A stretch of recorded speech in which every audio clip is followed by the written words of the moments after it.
Today we're going to be doing something a little bit different, guys. The STRV 74 on Redshire, and I've been trying to work up to a 3 mark on this tank.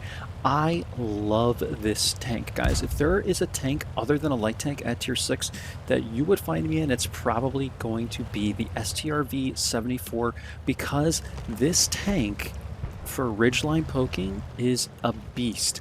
It has insane gun depression, it has insane gun accuracy, decent pen, and yeah, I just really like this thing, guys. The mobility isn't bad.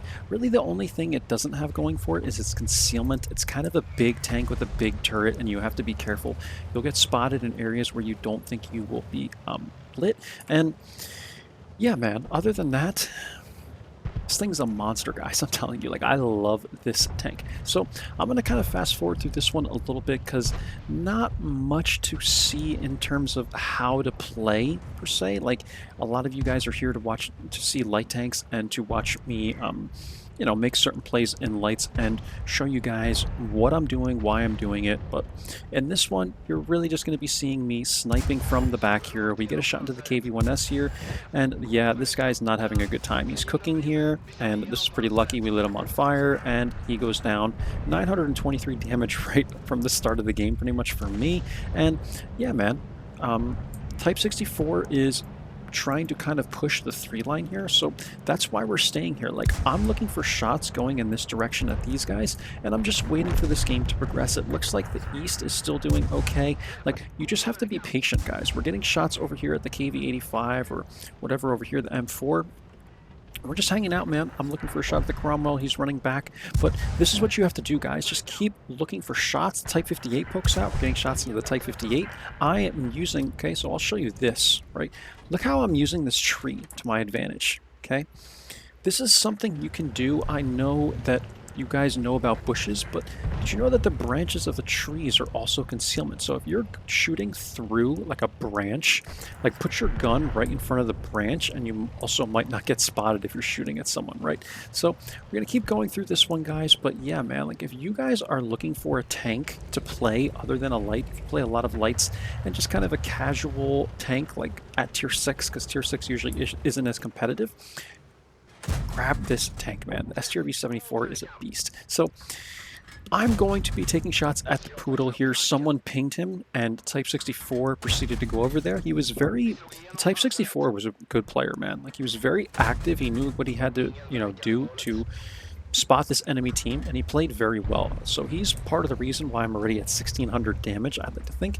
And eventually we're going to push in here, guys. Just reading the map, look, like they have 2 M44s. The T-37 hasn't even been lit yet.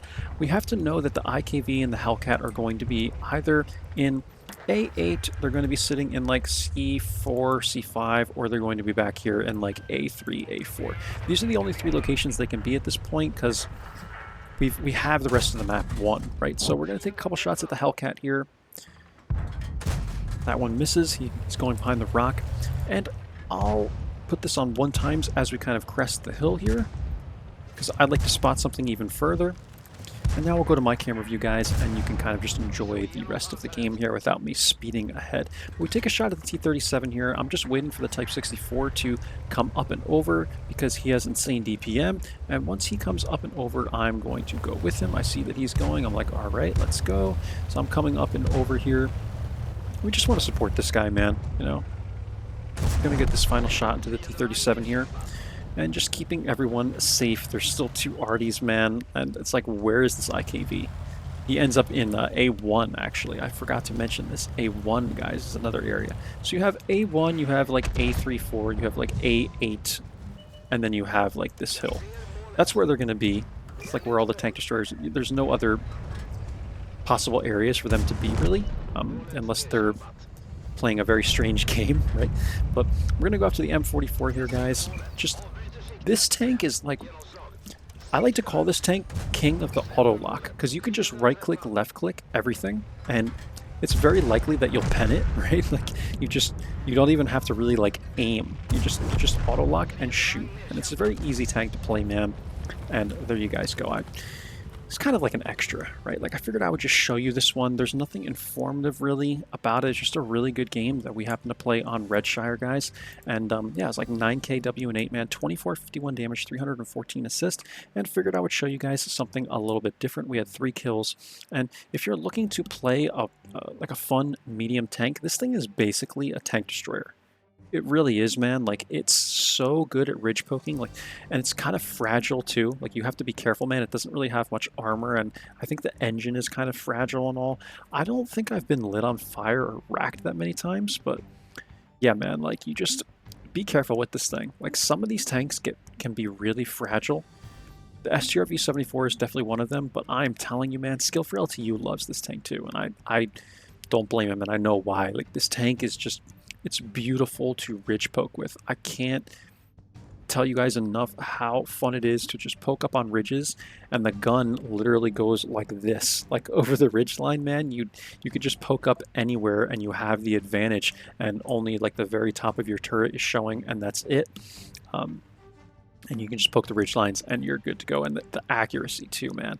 Like, the gun is so accurate, and it stays accurate even when you're moving the turret around. That's what I really like about it. This thing is just beautiful, man. But anyway, guys, we'll get into the end plates, and this will be the last one. I'm going to go play some Hogwarts Legacy after this, man.